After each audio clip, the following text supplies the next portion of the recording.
emergency course of experiments that result in a vapor that, when sprayed over human populations, brain damages them, so that they're now limited to their 5 physical senses. They can only understand what they can see, smell, feel, taste, touch, what's right in front of them. And for anything else, they will be reliant on an authority telling them what's what. So the feathered serpents say, great, we can work with that. So that suggests there was a time when all our ancestors were operating at a higher level than we are. And it might give some kind of an answer to why we have these enormous brains that look like they've got the potential for far greater things. And the phenomenon of acquired savant syndrome suggests we could be capable of far more. Well, this Mayan story kind of gives an explanation as to how and why that might be so. So that's just one example of a story that says there was a time when we were all smarter, but we have been adapted to be a working class. And you can see how amenable we are to being dominated, to being manipulated and governed by fear and misinformation and all that kind of thing. So there's plenty to learn from those stories.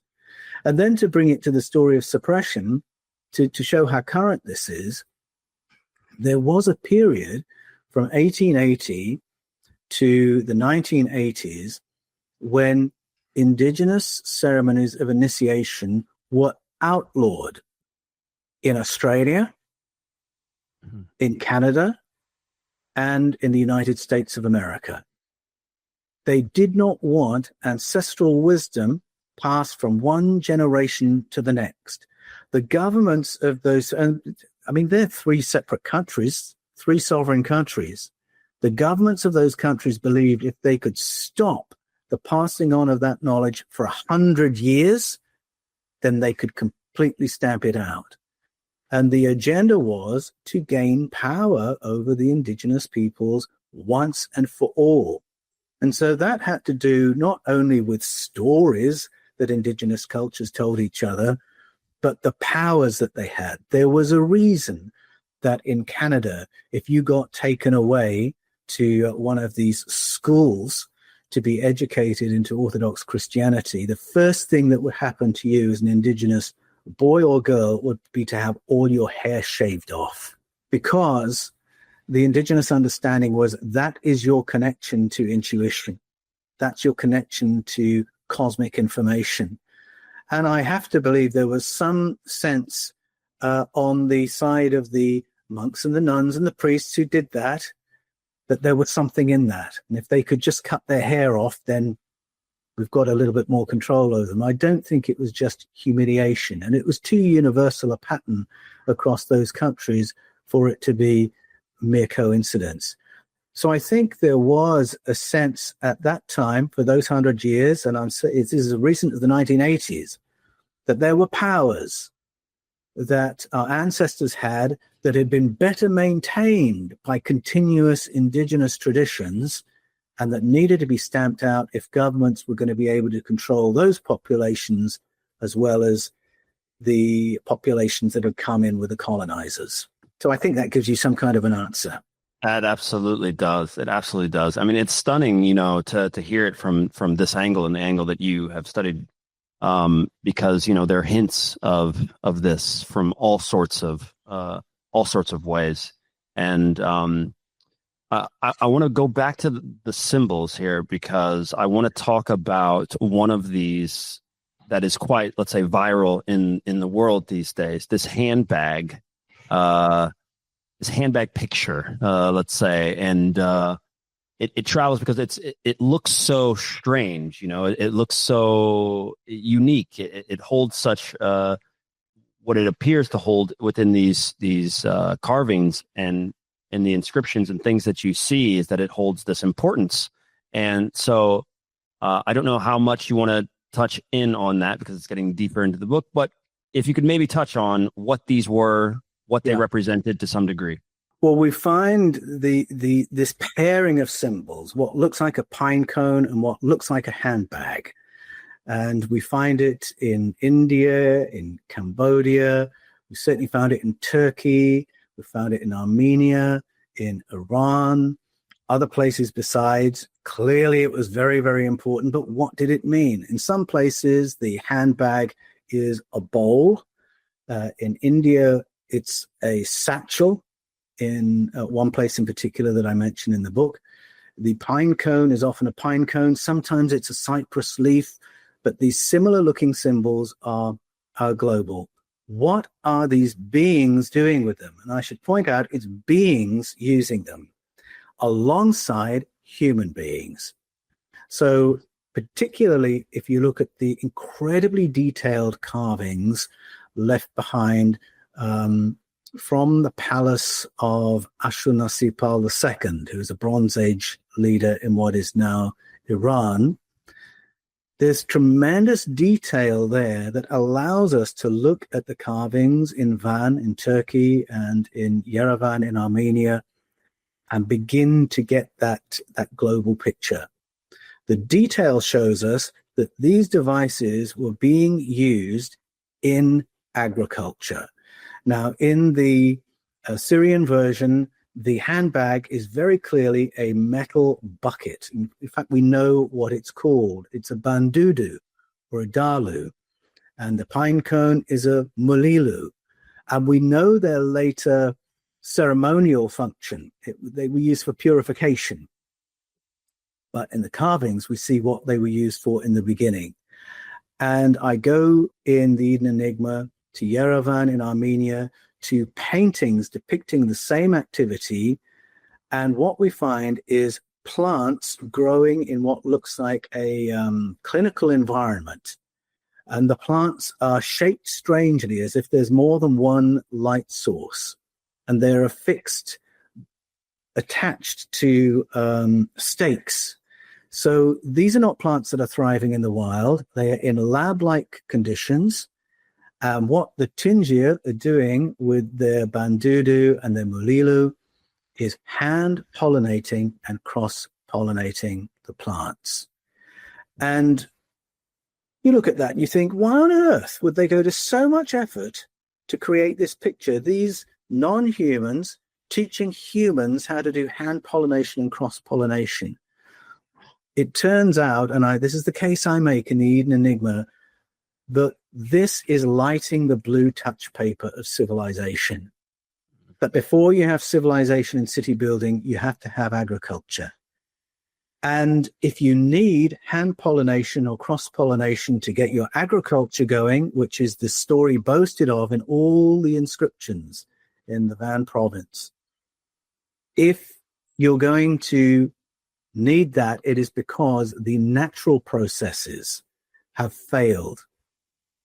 Natural processes of pollination have broken down. You have had to bring plants from somewhere else into an environment they don't know.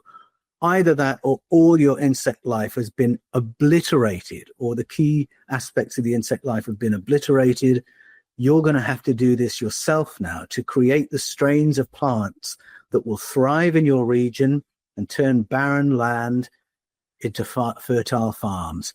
And every one of the Urartian kings, whether you're looking at Sarduri II, Rusa II, Argisti I, this is all in the Bronze Age, when they give glory to themselves for their achievements, they always include turning barren land into fertile farming land, with credit given to the Tingir, who taught their ancestors how to do it. And so the handbag of the gods and the pine cone are a central part of that ancient technology that rebooted agriculture. They were tools for agricultural science. Later, they became a symbol of all the benefits, I think, of the upgrades that we received from our advanced visitors. But in the beginning, this is what they were, the tools of agricultural science. You know, you go on in the book to discuss the Vatican's, I'm going to call it obsession with the pine cone, right?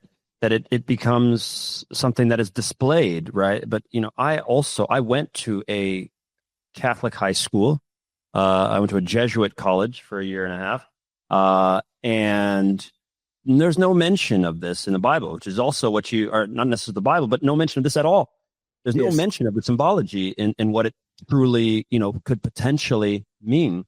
And so what role does that mean then? Does the Vatican, in its essence, there are people there that truly understand this, are still wielding potentially some form of that, let's say technology or understanding? Is that what I'm to pull from this? Because there's a guy holding a pine cone, and he's, you know, one of the most powerful people in the world. Like, what is the draw and the connection between what the Vatican has and understands? If they get it, you know, how come we don't? Yes, that's a great point, because, I mean, if you go to Rome and visit the Vatican Museum, these beautiful places, you will see that the pine cone is very, very important to the architects of those places. Clearly, there's a body of knowledge being appealed to that hasn't been taught to you and hasn't been taught to me. The pine cone represents higher cognitive power, advanced wisdom. So is that not for us? And the short answer to that is no, it isn't. Because with the story of suppression of indigenous wisdom, what it really reveals is a separation of knowledge. So let's imagine that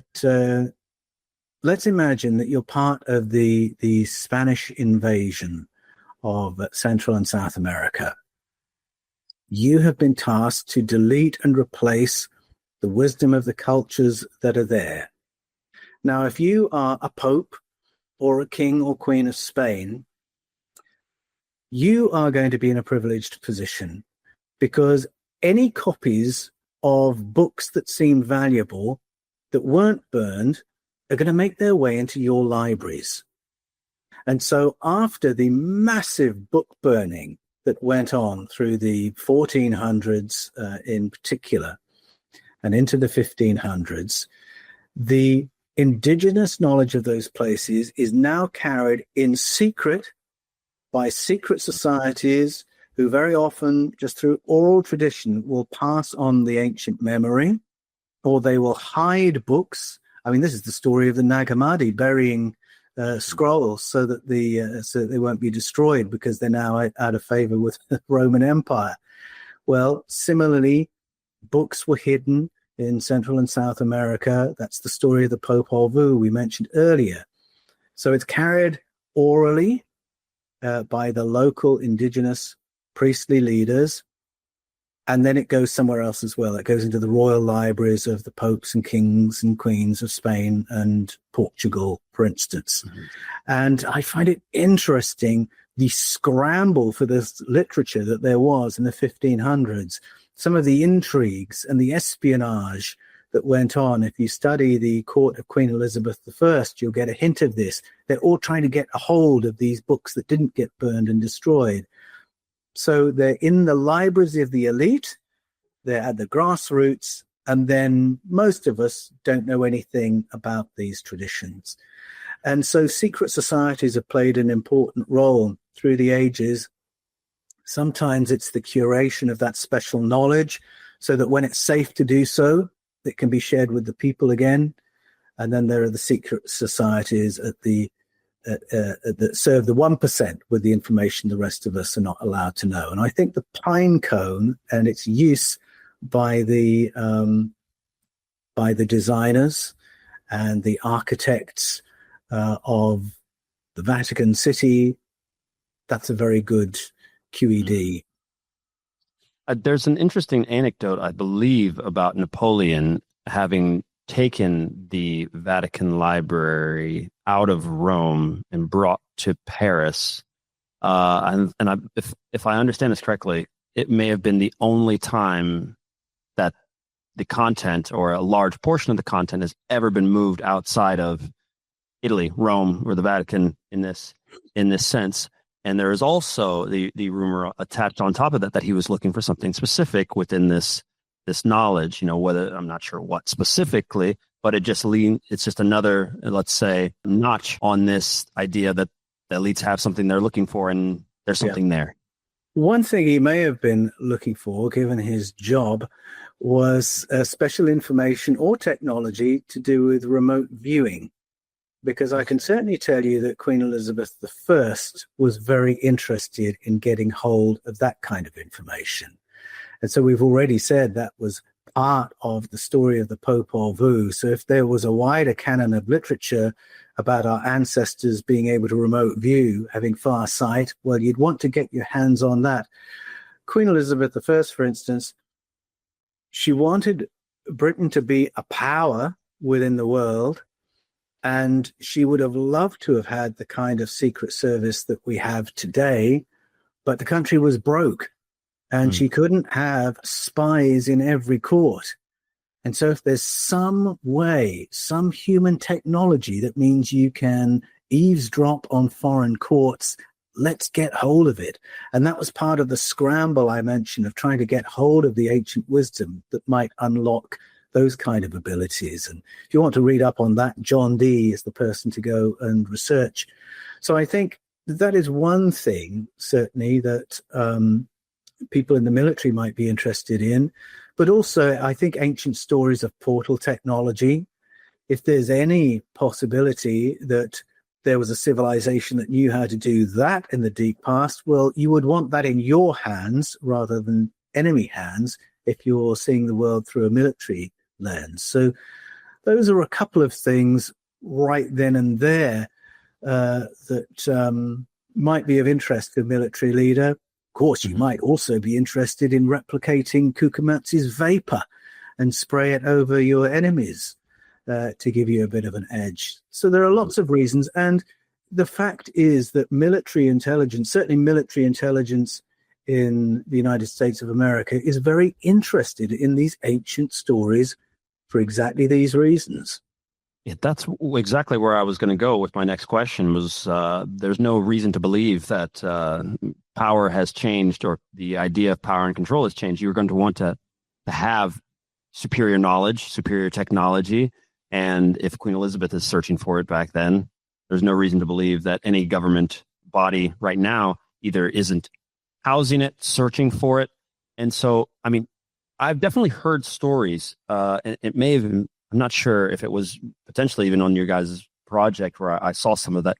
Do you guys run into any bumps, or are you guys running into any bumps with military, governments saying, well, Paul, why are you telling everybody about my special stuff here? Is there any pushback in that way?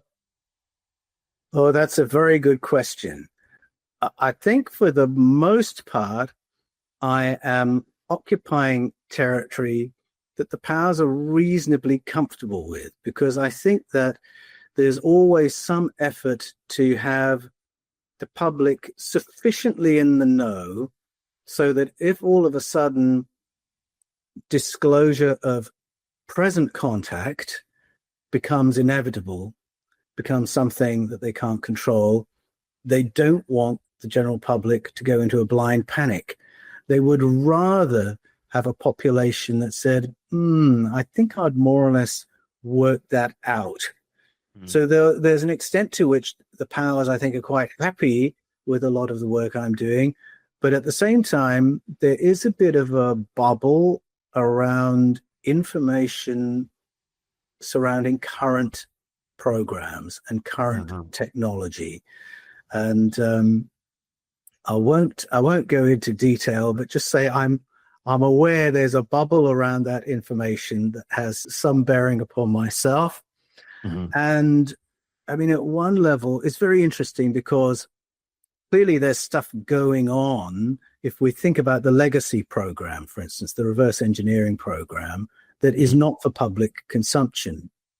And to be honest, I would be quite worried if somebody suddenly started being much more friendly towards me from the world of military intelligence and said, Paul, would you like to be read in on this? I think my answer would probably be no, thanks. I think I'd rather guess and keep my freedom, because I think once you're read in, you suddenly become part of the apparatus of, we're not telling people this, this, and this. I would rather be on the other side of that fence, I think. I find that also just incredible, because I know that there is a desire from some of the higher ups, and especially when we've got disclosure where it is, or, you know, it's kind of a mess in my head, to be honest. But so many people have stories of wanting to get information. And you actually referenced this, I believe, as well, is that there are some military that do reach out to you, maybe not full bodies of, full committees or councils, but, people who have been in the military, served and whatnot, and are coming across your work, potentially connecting the dots themselves, and then wanting to reach out to someone like you who's made this their life's work to try and understand and study more. And I know that this is the case from many, many people who have been within the intelligence field. And it just leads me to believe that, if you're just let's call it a normie in the society, if you're just a normie, you don't care about in this, you just do your job, you're doing this, but you maybe ridicule the idea that there could be anything to this. You have to wonder, why is this like 1 billion star general so interested in Anatolia? Like, what is he doing with all those millions and billions of dollars trying to dig up and dig around? And what's Queen Elizabeth like? You've got to wonder that there's where there's smoke, there's got to be some fire. It may not be what you think it is, but there's something there. And I found that just incredible across the whole scope of things. I don't know where it's going to lead us. I don't know where we will be, but it's crazy to me. Yes, it is interesting. And I think if our military is interested, then perhaps you and I should be interested too. Okay, given that there's a whole bunch of stuff going on clearly throughout the entire world, and we're talking about these technologies and things that are being found now, something that I mentioned earlier is that I would have a question on the pyramids and stuff going on later in the podcast, and we are at that point. They're finding things underneath the pyramids. They're finding technology, potential chambers, and all this. It's obviously been something for all of us to speculate on for a whole host of time. Have you looked into anything that could be and is there? Given I know this may not necessarily be your true and only specialty and focus, but when I saw it and knew that we were going to have the podcast, I actually believe the original time for us having the podcast was around the time that this was really bumping in the news. So I had written it down, and I thought you'd be a great person to get an understanding from. Have you thought about what that means? And I mean, you're probably not surprised by what could potentially be there, given what you're studying now. But do you have any thoughts on what's going on with that? Well, it certainly wouldn't surprise me to find technology more advanced than we were expecting in association with the pyramids on the Giza Plateau, because as it stands, we don't understand what they are, what their purpose was. The structure of them really suggests to me a technological purpose, but it's one that we don't understand. I remember going to Egypt years ago with my dad and going to the Cairo Museum, and we were marveling over these incredibly advanced artifacts. And then we'd come across something that was really, really advanced. And I'd ask the guide, so what's the story of this? And they'd say, oh, that's pre-dynastic. Pre-dynastic? What does that mean? Well, that's from the period before the period we know about. I see. And so what was happening in Egypt at that time? Oh, just very basic primitive farming, really. And they produced this. So I knew then and there's a whole story of technology missing.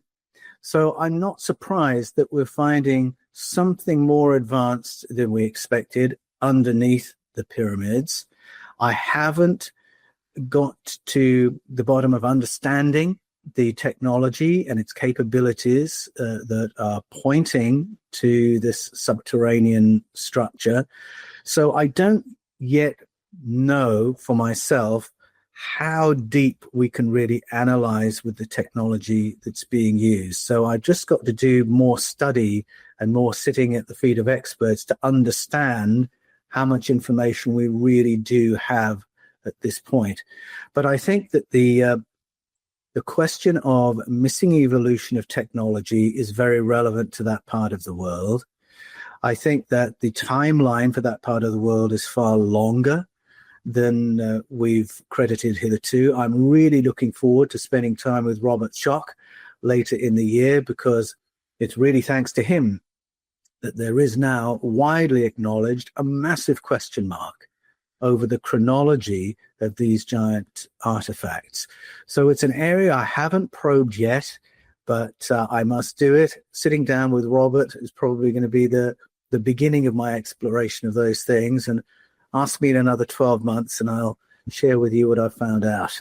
Deal, because that was actually going to be the final question, which is what's on the horizon for you. I mean, I know you're doing a lot with Matt, like we said, and that's going to take up a good portion of your time here as well, and potentially writing. Like you say, you're a compulsive writer, but maybe just a little hint at where you're headed over these next few months. Sure.